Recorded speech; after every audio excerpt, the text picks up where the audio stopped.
My paranormal experiences are wide and deep.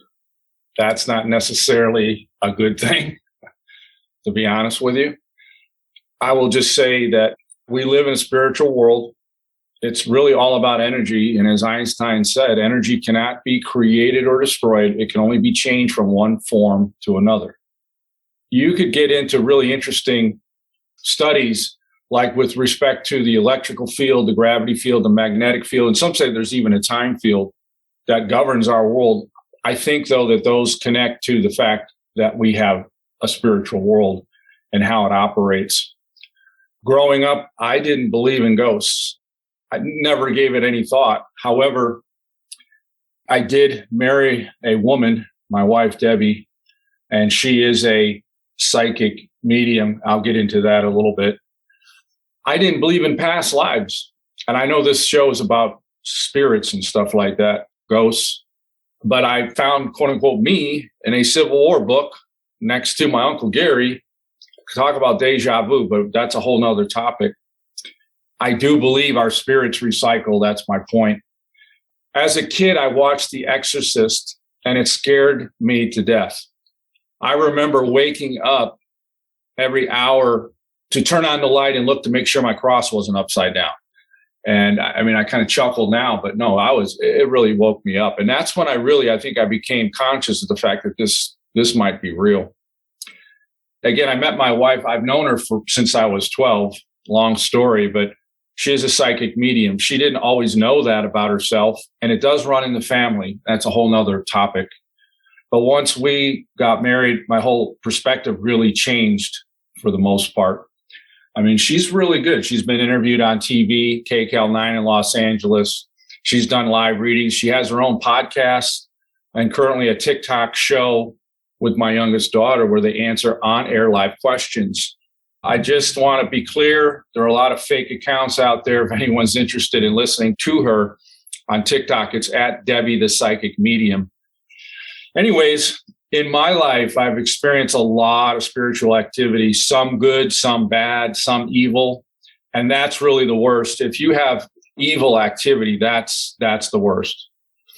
I will say, just as a side note, I watched the movie Coco a while back. I was blown away, and I thought, that's really what I believe. That was how I reacted to that. I think the world really operates like that. You know, you're in a room and your ancestors are there. And my wife talks about this a lot. They're your cheerleaders on the other side being heaven, if you will. In my mind, it's best for me to go through my experiences by where I lived. So I'm going to talk about the different areas of my different homes, because each home had a different level of activity and a different kind of activity. I'm originally from Illinois, Glendale Heights, 35 miles west of Chicago. Lived there from 64 until the early 90s. And 1989 is when my wife and I got married. And that's when I started noticing little pieces of activity. And we lived in a third floor apartment. And one of the things I noticed, her mother had passed away 2 weeks after Elvis died. So 77. I would go to work, open the blinds, go downstairs, go to my car, look up, and the blinds would be closed. I do remember, and in fact, it just came to me.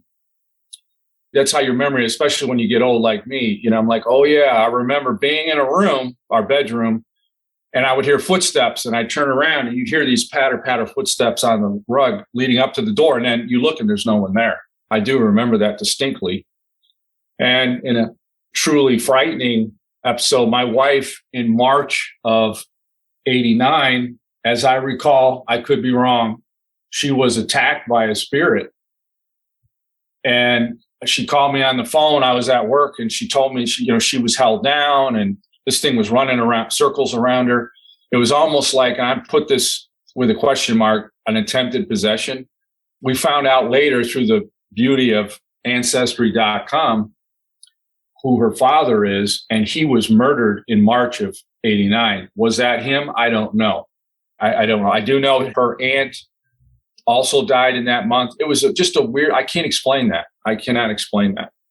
But that was real. My wife, it frightened the heck out of her. She understood at this point, she had psychic abilities. The medium, being a medium, something different. That's where you could channel the energy.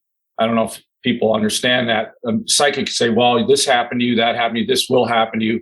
Medium is where spirits can come and talk through this individual who is a medium. At this point in her life, which would be about 1989, 1990 in Glendale Heights, she was definitely recognized herself as a psychic. Mediumship would come later. We then moved to Aurora, Illinois, and this would be about 1991 until about 1995. And if anyone's seen Wayne's World, that crazy film, they live in Aurora, Illinois. Of course, it wasn't filmed there, and I have to say, I took a picture of our little, they call it a townhome. It's like one home that's split. It's actually the 1/4 of a building. And we call it a townhome there in Illinois. And Aurora is about 45 miles southwest of Chicago. But anyways, this place in Aurora was the worst activity I had ever experienced. I will tell you, I would never want to go through that again. And it did include demonic activity. We were outside. It was around Christmas, and we took a picture of the house and didn't think anything of it. And then all of a sudden, a few months later, we're studying like, oh my God, you could see these spirits looking out the window, and they do not look normal. They don't look human. I don't know if Vic has a website. I'll send the picture to him. I think I've sent it to him, but I'll send it again. People could judge for themselves. Granted, a picture is subjective. I could see a spirit. You see a piece of paper, whatever. Keep that in mind. A picture is subjective, but it's pretty creepy when you look at it. When we lived here, I'm going to talk a little bit about some of the things that happened, but I did actually document this in a fictionalized account called Spirits, and is on Amazon. And I used that house and what was happening to tell the story. Anyways, it got so bad, we're both born again Christians, and it got so bad that I started walking around the house, reading the Bible, praying out loud, that sort of thing. And honestly, I felt it didn't really make that much of a difference. God is definitely more powerful than the devil. I believe that, but I'm just making the point. It didn't feel like it made a difference for whatever reason. One thing I want to point out, I try to look at this very fundamentally. It's like at first you're afraid if you start encountering this, especially evil spirits. I'll talk about spirits that aren't evil. They're good. But at first you're afraid. And then it becomes anger. It's like, hey, wait, this is my house. I work, get out of here. And that's what it became. And then it starts to wear on you. It's almost like a 15-bout fight. And keep that in mind. We did go to our church, a Christian church, and they told us we can't help you. It shocked me. We actually sat down with the pastor. And you know what they suggested? They suggested to us, go to the Catholic Church because they know what they're doing. And honestly, it's true. The Catholic Church has been they have priests, as you probably know, that deal with this. But what does that tell you? I guess that's a kudos to the Catholic Church. But it's been recognized for centuries, for thousands of years as a problem because it's real. Okay, so some of the things that happened, there were many people that lived in this house in Aurora. I personally, and this is getting off of the spiritual element, and I'll try to just brush on it. Long story short, my wife was sick. We were upstairs. It was a 2-story dwelling. We were upstairs. She was sick. She said, I got to go to the bathroom. I helped her up. She could barely walk. She's on my right side. We're walking to the bathroom, and I look up and it's dark, it's 2 a.m. or something. And I see a spirit floating up the stairs. To tell you, I was shocked and frightened. That doesn't even describe my feelings. I didn't know what to say. I was paralyzed, but I didn't say anything. I didn't want to freak my wife out. And this spirit floated. It didn't walk, and it looked human to me. And I recognized it. And I'll explain that in a second.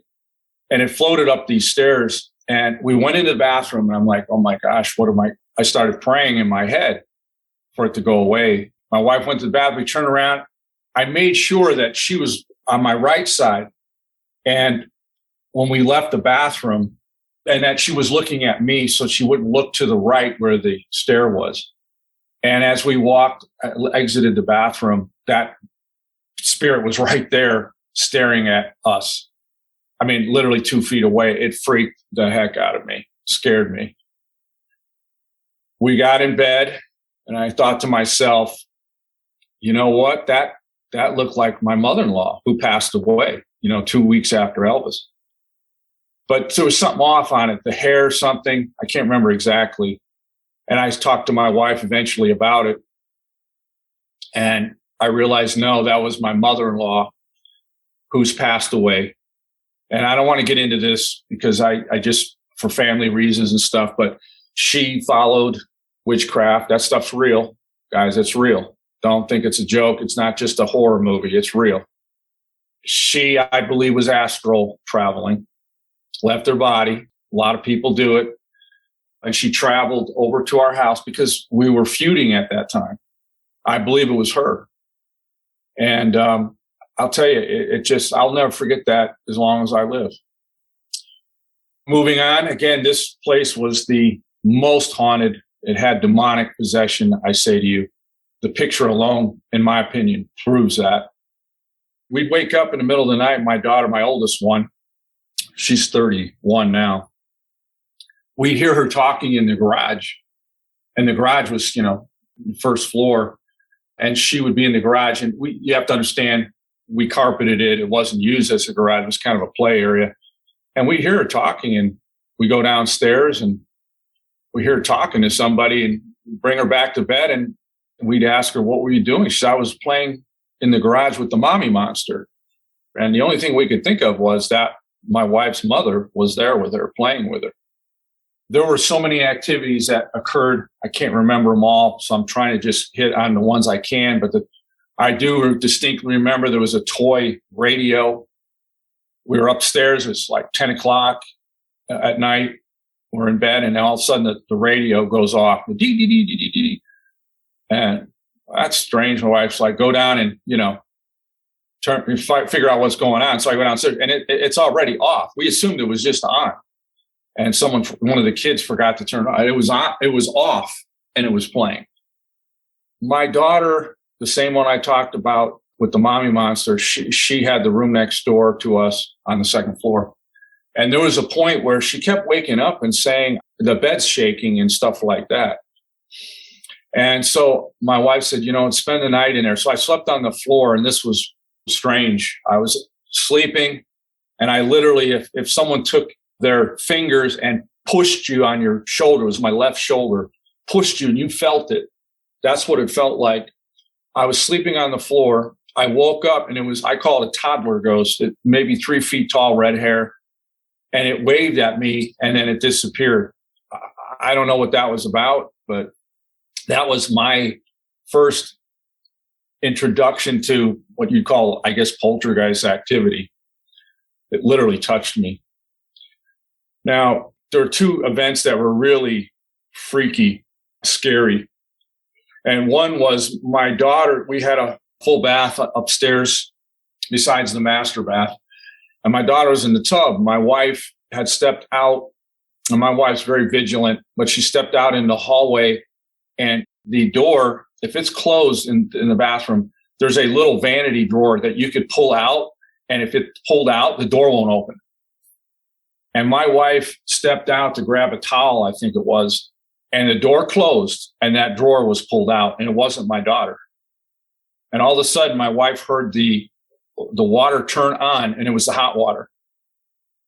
And my wife panicked, and she started saying, Devin, are you okay? Oh, what's going on? And my daughter was only, two and a half, maybe. And, you hear her slapping in the water and stuff. And my wife said she screamed out, Jesus, please help me. And she literally pushed the door, and she saw the drawer close with her own eyes. And she got in and turned off the hot water and got my daughter. But that's not a friendly spirit. That's not a Casper the Friendly Ghost playing with my daughter. It scared the heck out of. That's when we realized truly that this house had demonic activity. I believe it's related to the witchcraft, but I don't want to get into that. Possibly a spell, something like that. This next event, I'll never forget it either, because I just still can't believe it happened. But we had a stairway, and it's funny, I've been listening to, the news and home construction, this and that. Just because you buy a new home, which this place in Aurora, doesn't mean it's the best. I want people to understand that. Whoever built this, they were idiots. We had a leaking skylight. These stairs were put in upside down. So if you imagine the stairs, when you step onto the stair, that should be longer than when you step down. That board underneath should be shorter. They flipped it around, so you have a real short step and a real long step down. It was crazy. We didn't know that until a construction guy came in and said, whoever did this put it upside down. But that led to this. My wife had this box of cassette tapes. She put them on the stair about halfway up. You could literally walk up and just set something on the stairs. I told her, this is not a good place for it. She said, I'd be fine. Well, she went to work, and I was carrying my daughter. She was maybe a year old.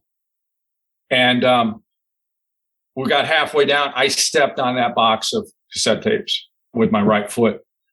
The box jettisoned out. I started to fall backwards. My daughter started to fly out of my hands forward. Remember, she's only about a year old. My first reaction was, she's either going to die or she's going to be disabled the rest of her life. She's going to break her neck. The feelings are still there. I fell down as I was sliding down the stairs, boom, boom, boom, boom, boom. I'm watching her. She literally jettisoned straight out, flat to the bottom of the stairs, which was tile and had a little rug on it. And I saw her literally float down as if someone held her and set her down on the floor. And when I finally got to the bottom, I stood up and I said, oh my God, are you okay? And then she started crying. She wasn't even crying until I said that. And guys, that's guardian angels. Sure, her guardian angel saved her that day. I mean, she should have died or been injured, crippled, disabled. No question. It was about, if you do the geometry, it was probably a 15-foot distance between my hands and the door, the bottom of the stairs, and another at least 10, 15 feet down. I'll never forget it. And I met a guy and I helped him with his memoir. His name is Adolf Kuhn, Adolphkuhn, Adolf Kuhn. He was at Pearl Harbor. He was my friend. He passed away a couple of years ago. He was a devout Catholic, and he truly believed in guardian angels, and he talks about it in his book, and I believe it. See, I had a reference now. His guardian angels, he said, saved him at Pearl Harbor. He was almost killed 19 times that day, he said. Bombs dropped on him, shot with 50 caliber bullets, chased by planes, you name it. So guardian angels are real. It's a spiritual realm, that we live in. And those definitely come from heaven. The same house, one time my daughter, who I just described, she was sitting at the table. My wife turned around, saw a black demon apparition approach her at the kitchen table. And my wife ran over there and shooed her away and started praying in Jesus' name, in Jesus' name. So this was a really crazy place. I'd never want to go back there. I would never want to live in that situation. Before we moved, it had crawl space in it. I don't know if people know what that is. They have basements and they have crawl spaces in the Midwest. But anyways, the crawl space flooded and there was no reason for it to flood. I've never seen that in my life. And I thought it has to do with, in my opinion, the demonic activity. Now, I will say this. It was near the corner of Ogden Avenue and 75th Street. Ogden Avenue was a major thoroughfare back in the days of the old settlers. And there was an old willow tree out on the property where our house was. And my wife believes during the pioneer days, people come down, someone dies, they bury him by the willow tree. I mean, it was a landmark. And that could be some of the reasons why we had weird activity at that house, if not demonic activity. But I do believe that the demonic activity was related to the witchcraft.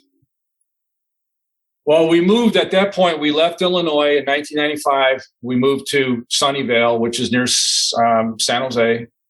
And we lived there from 95 to 1999. That was a crazy time, but nowhere near what I just described. A lot of stuff going on.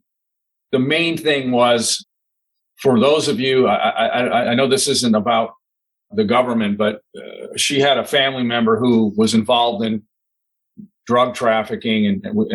And at that time, it was connected to the mob and the federal government. And we ended up having our house wiretapped and everything. It was crazy. But what's important is at this point, my wife really started recognizing her physical abilities. And like literally, because she would walk up to a lamp and electrical charge would flash between her finger and the lamp. I mean, stuff like that. She started to recognize her abilities. And that area was so expensive, the Silicon Valley. We moved to what is called Manteca. And that's actually where Adolf Kuhn lived. Again, I told you I helped him with his memoir. It's called Adolf Kuhn, An American Journey. It's on Amazon. And that's when I first met him, and I helped him write it. But we moved to Manteca, and we had if you picture in your mind the postcard homes in San Francisco, they look like these little postcard homes, they bill them as the postcard homes on Alamo Square in San Francisco. And really cute little house, 2-story, very small, 0 lot line. Anyways, and that was in the early 2000s.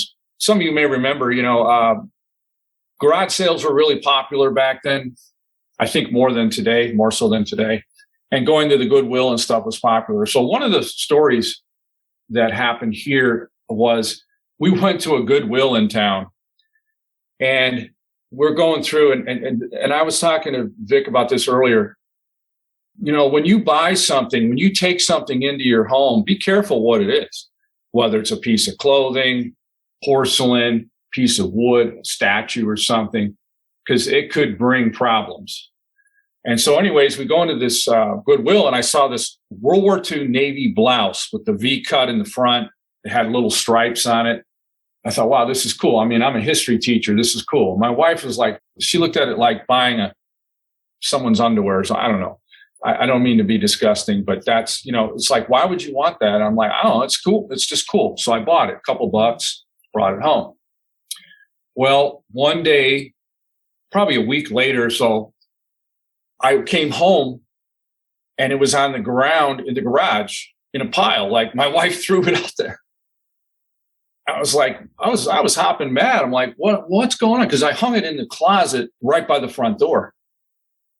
And my wife said, after you bought this thing, the sailor who owned it, and my wife can see spirits.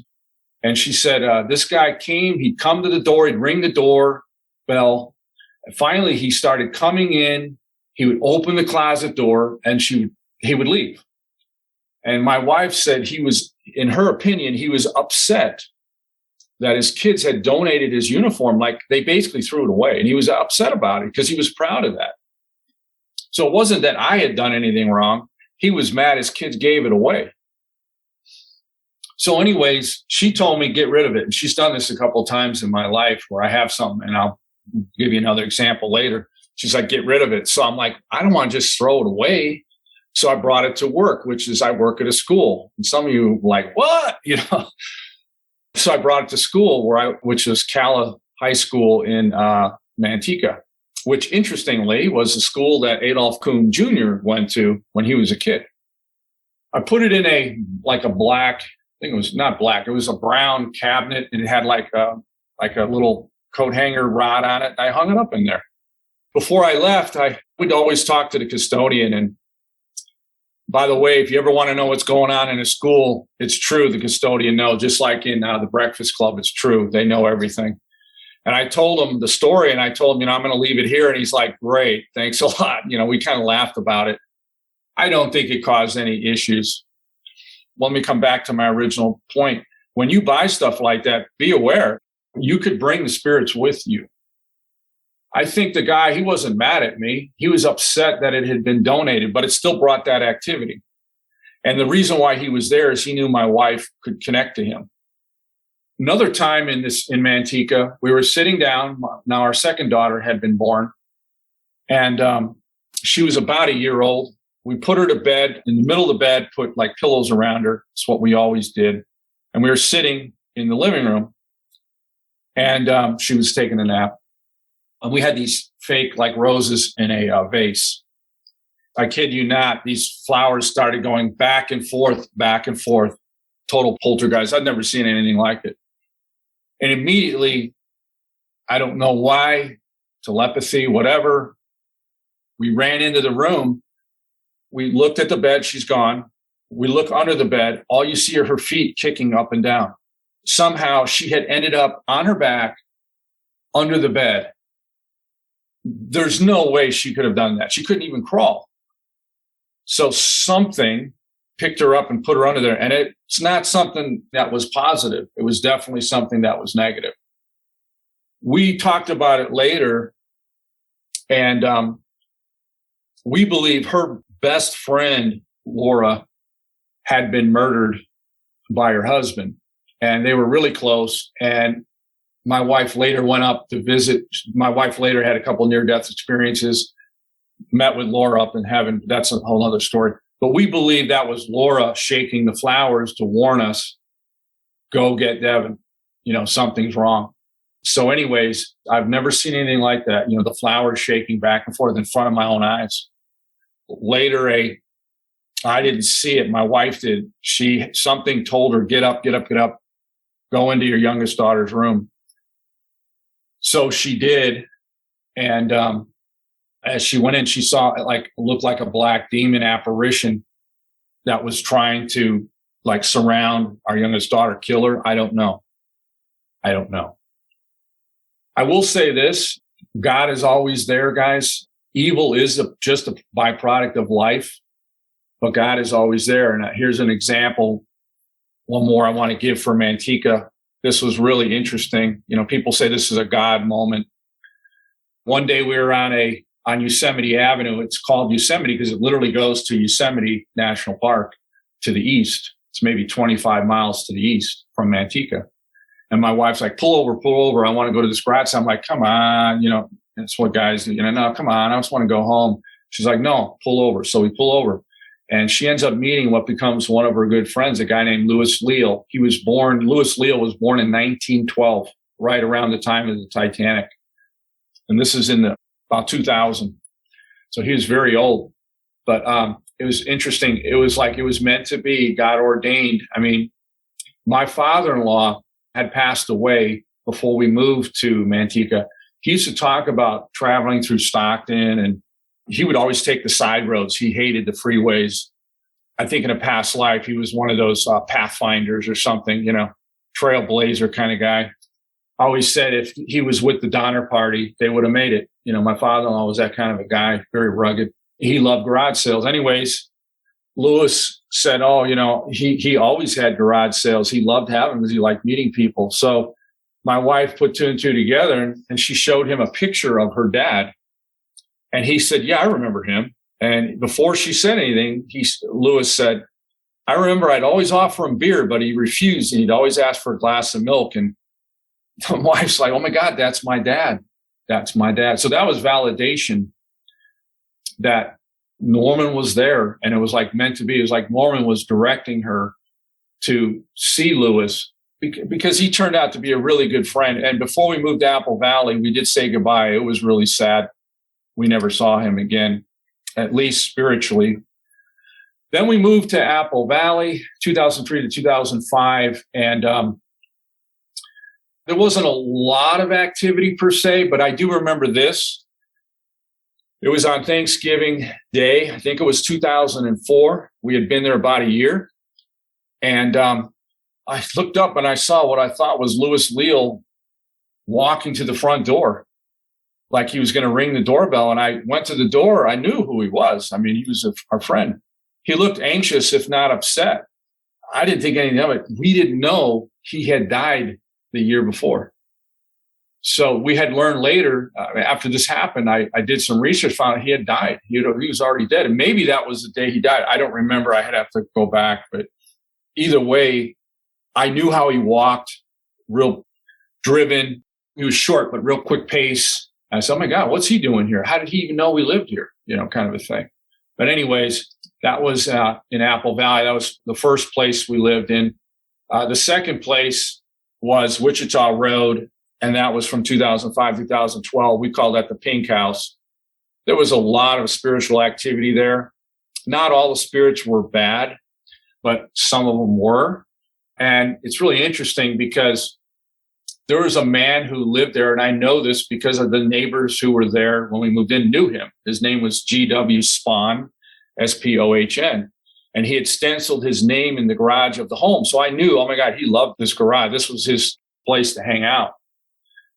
We learned also that in our kitchen, the next door neighbor years before had come over and died of a heart attack in our kitchen.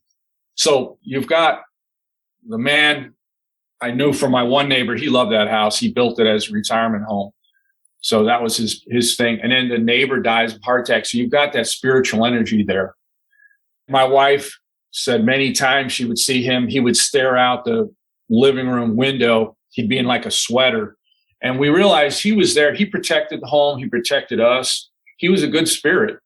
And we later caught him as like a blue, we think it was a blue orb.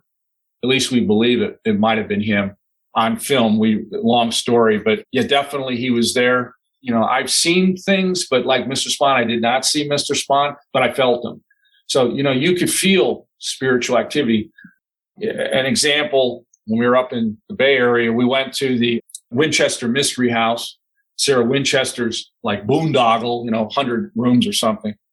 And when we went into the seance room, I could tell you could feel the air was so thick there. It was uncomfortable.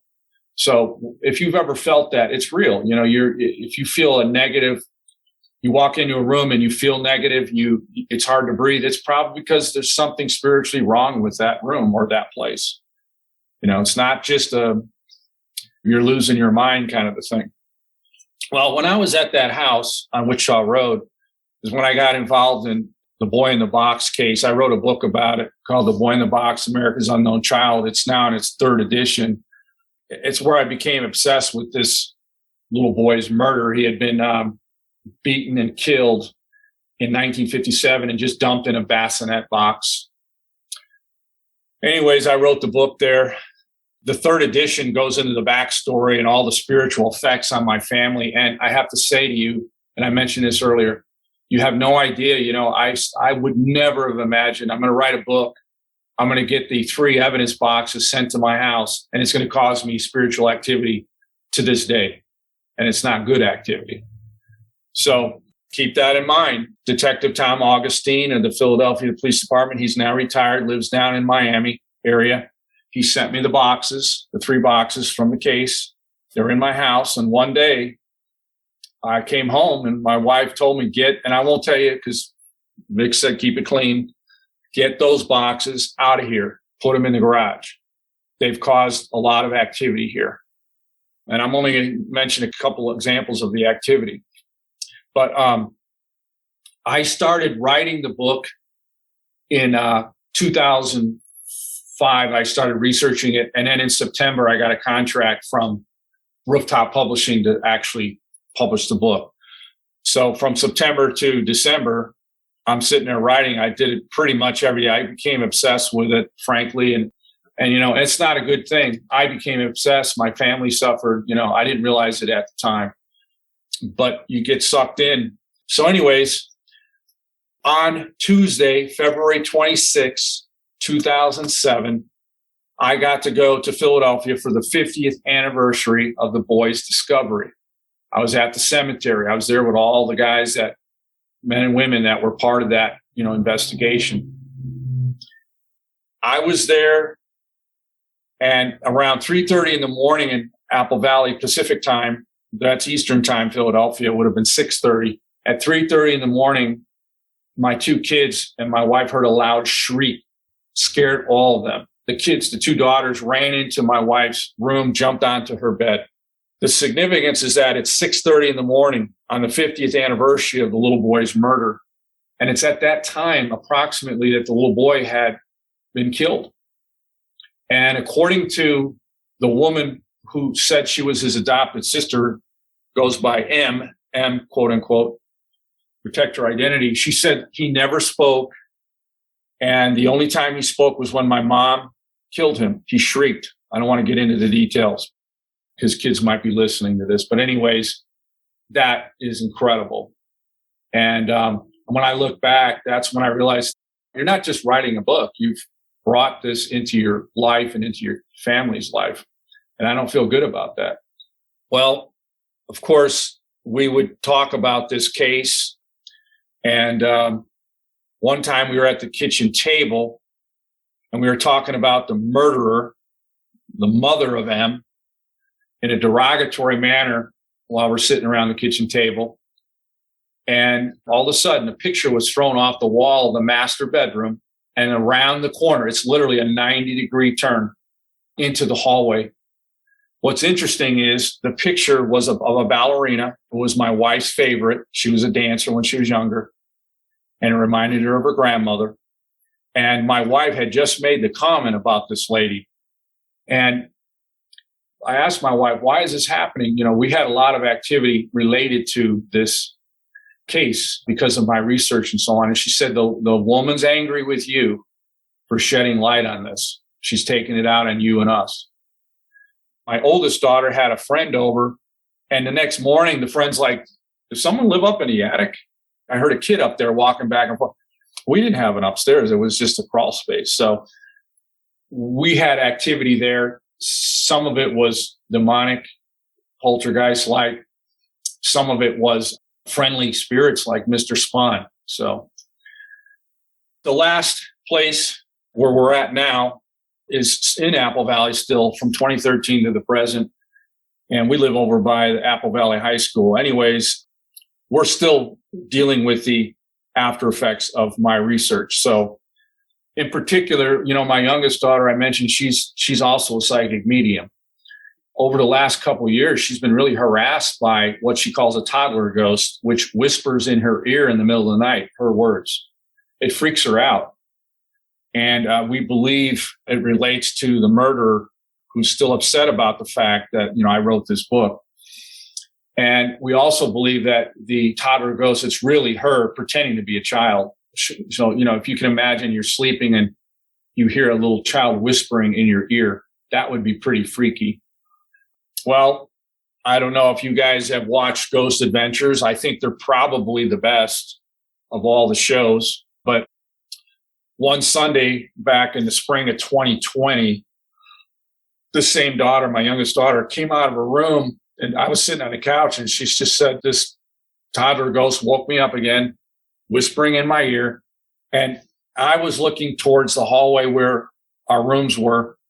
As she spoke to me, I saw what looked like, and I'm just telling you what I saw, a small skeletal figure run from her room across the hall and into my room, a small skeletal figure. The only thing I can liken it to is when you watch Ghost Adventures and they use that SLS camera and it looks like a skeleton. And that's what I saw.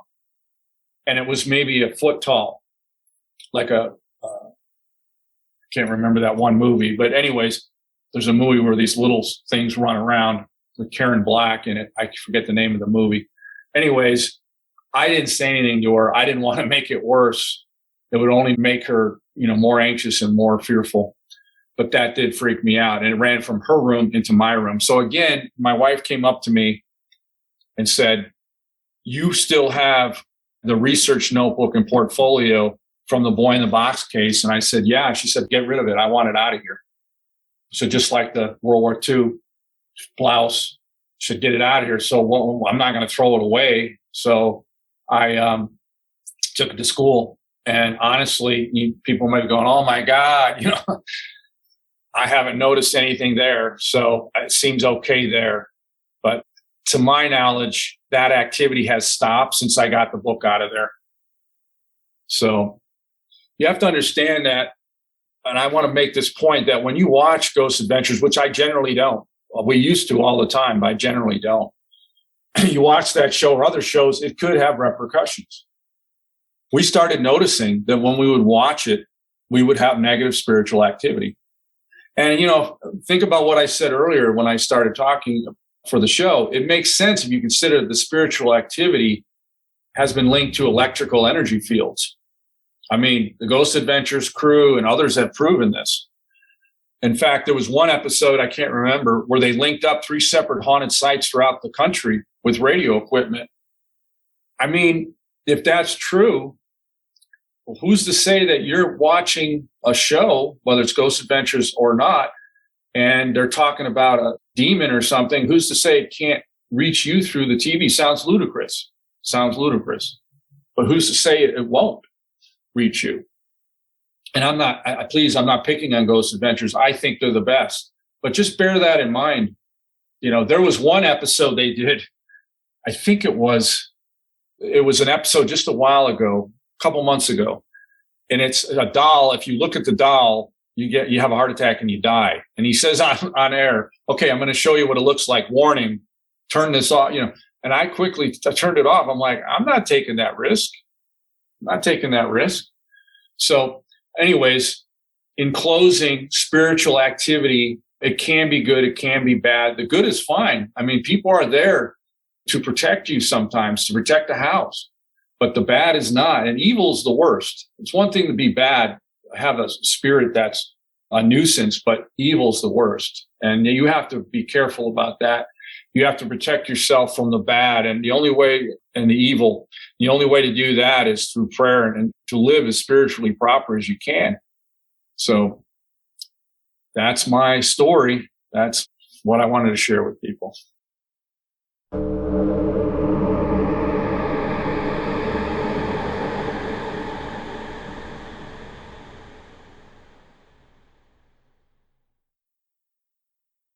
My paranormal experiences, well, they first started when I was young.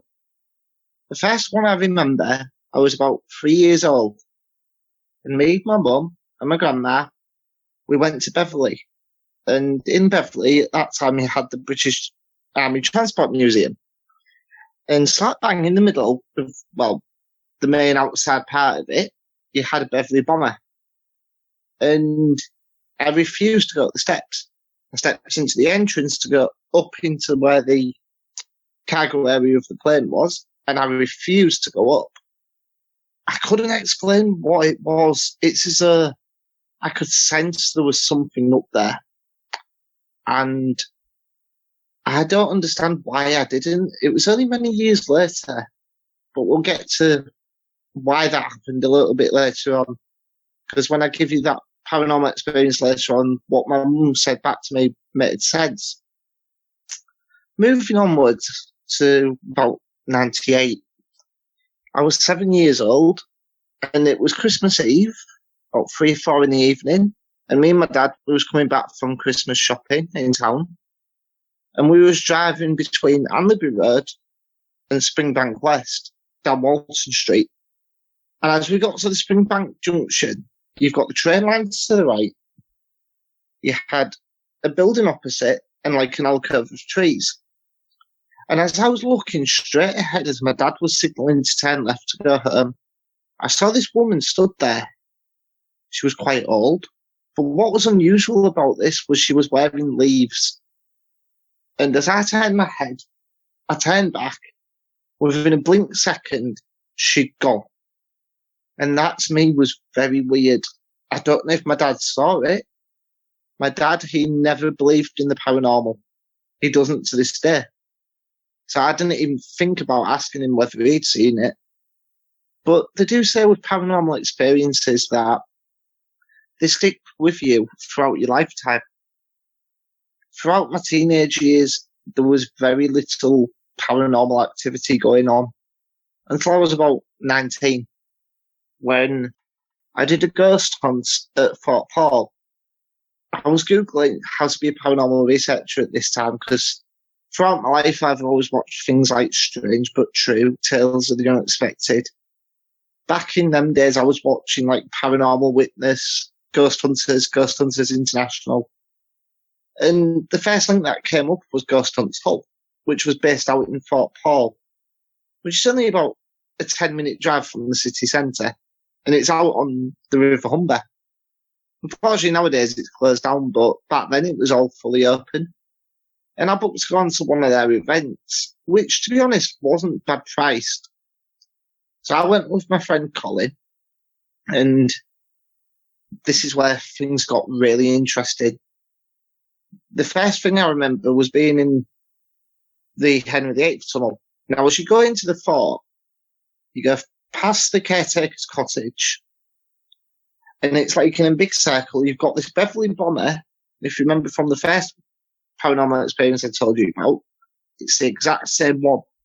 Because when the British Transport Museum got closed down, they moved that particular bomber from where it was to Fort Paul.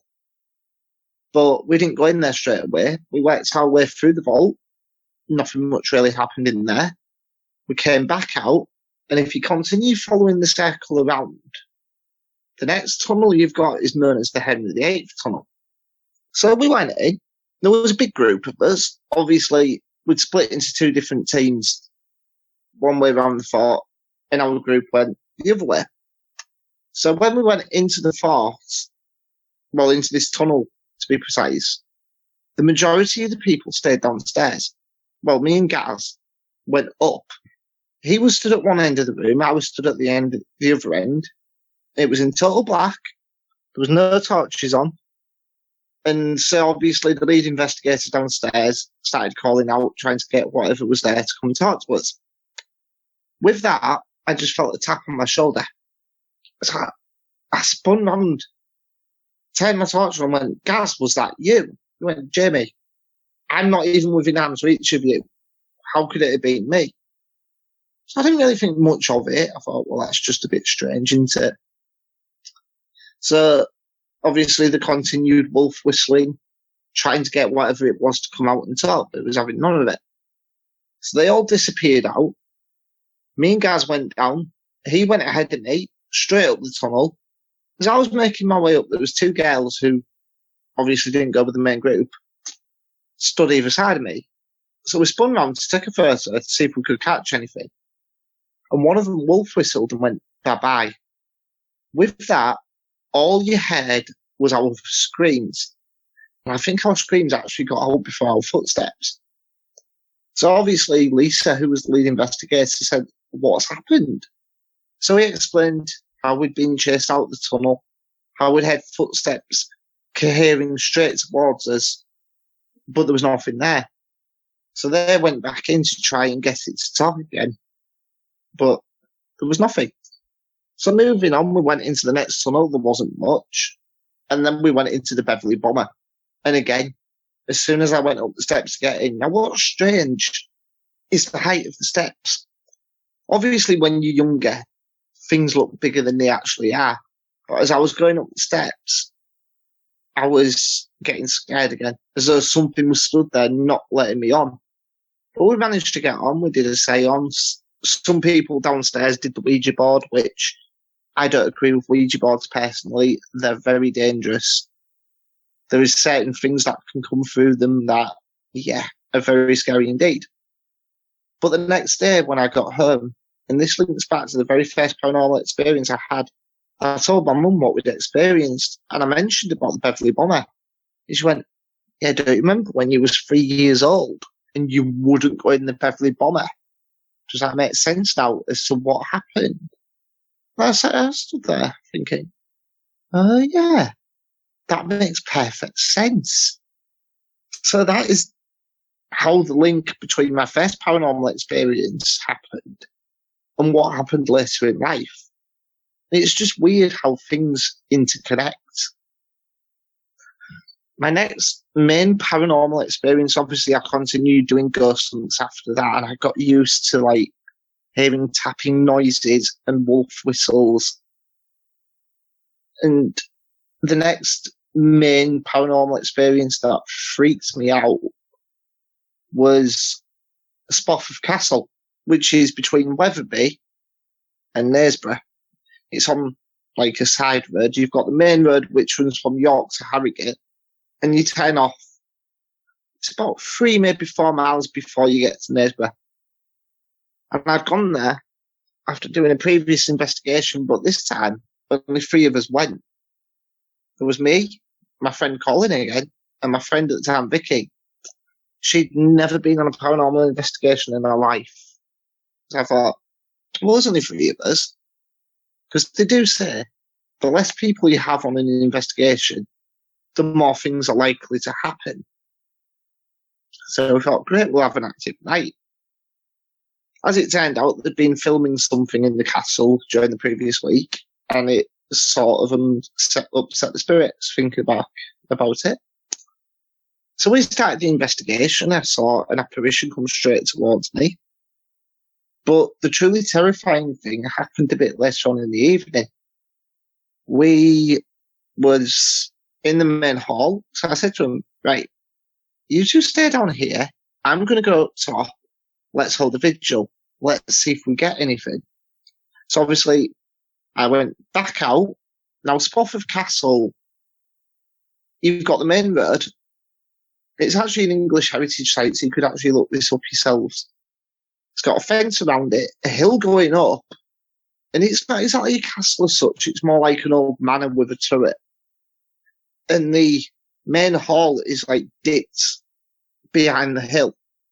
So when you're looking at it from a bird's eye view, you don't really see it. You see the upper levels, which are all ruins nowadays. So I came back up out of the entrance to there, up onto the hill, through a window, and there was like a ledge. So I sat on the ledge, and with that we started calling out. And next thing you know, they start getting stones chucked at them. So obviously I'd gone up top to make sure none of the local kids were messing around, shall we say. Because the people of Spofford are used to ghost hunters coming in, doing investigations and whatnot. And the local kids sometimes have a habit of mucking around. But there was no kids, there was nobody there. And these stones kept getting chucked. And they was saying to me, Jamie, we're getting stones chucked at us. And Vicky turned around and said, it's as though something's trying to get in the middle of us to push us apart. So I said, right, I'll be down in a minute. So I made my way back down. And with that, these stones are just coming and coming and coming out of nowhere. So I said, right, let's wrap this part up. Let's get back to the base camp, which was actually in the old kitchen part. So they went up first, and I was following them up. And as the torch was shining on the upper windows, all you saw were these shadows running past. It was very strange indeed, and to this day, I still can't explain it. It was very strange indeed. And my final experience that I can fully remember was last year, in fact. And this was to do with UFOs. I've always been a believer in the UFO phenomena.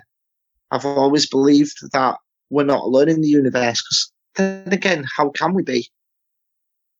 There's too many planets, there's too many galaxies out there for us to be the only life. Now, this particular incident was just after the European Championship quarter-final. And I was walking back home from my brother's. And I turned up, I went out of his house, straight up the street, turned right, and there's like a row of bungalows.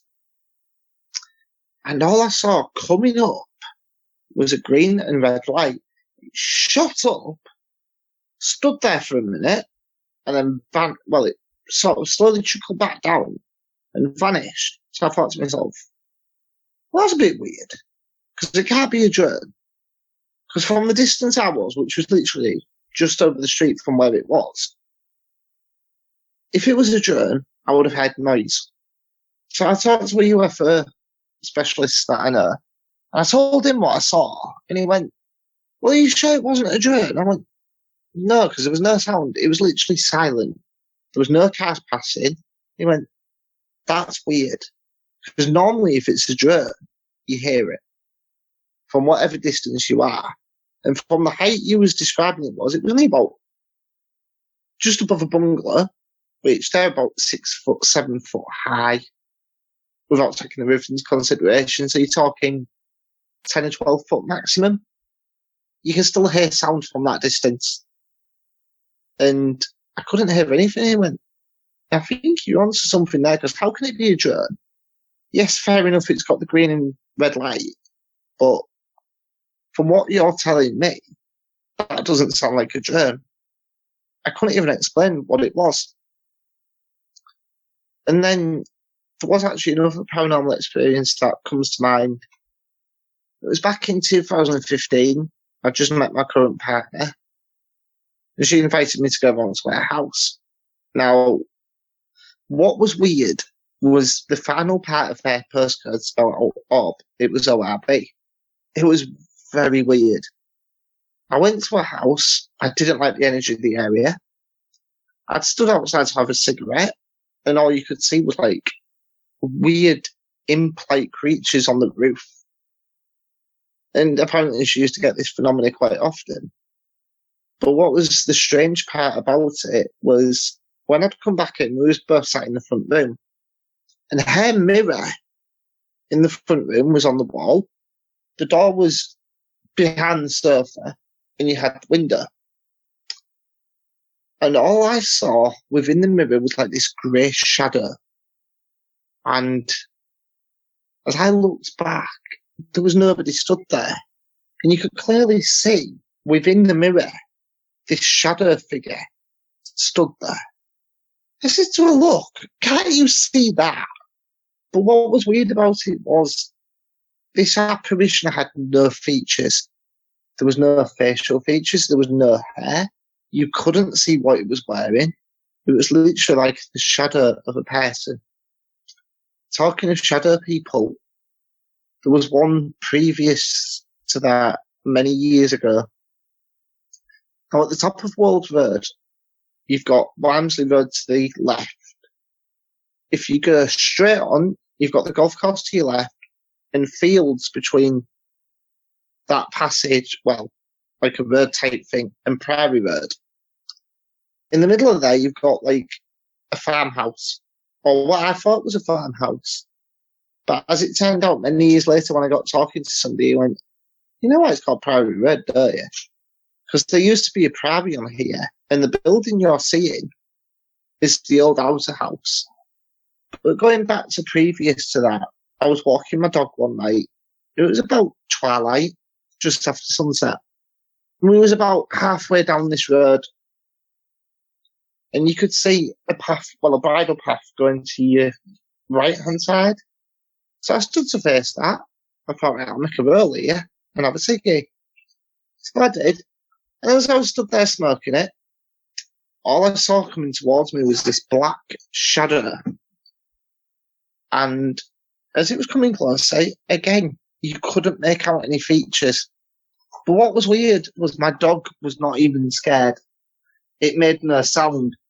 Now, normally, when a dog encounters a ghost or an apparition or anything like that, the hackles go up and then start barking. But the dog didn't. He just stood there staring at it. And it just kept coming and coming and coming towards me. Now, most people, when they're describing paranormal phenomena, some people believe it's make-believe. But I honestly do believe, through studying parapsychology, which I passed in 2017 with a distinction, if you have a paranormal experience, it stays with you for the rest of your life. Because that's how the brain's processing things. It don't fully understand it, but it can clearly remember. And through everything I've described to you tonight, I can clearly remember it as though it was yesterday. As I'm describing it to you now, from what happened when I was 3 years old, up until seeing the shadow person, every ghost hunt I've been on, I've got memories of things that have happened. Through seeing that UFO last summer, there's got to be something out there. We can't be alone on this planet. Because you haven't just got my experiences. I've known people to have some very terrifying ones. And the way they describe it is they clearly remember it as if it was yesterday. So we can't all be wrong, can we? And these are my paranormal experiences. If you've had a paranormal experience and would like to be a guest on the show, please contact us by going to myparax.com. That's myparaex.com. Thanks for listening.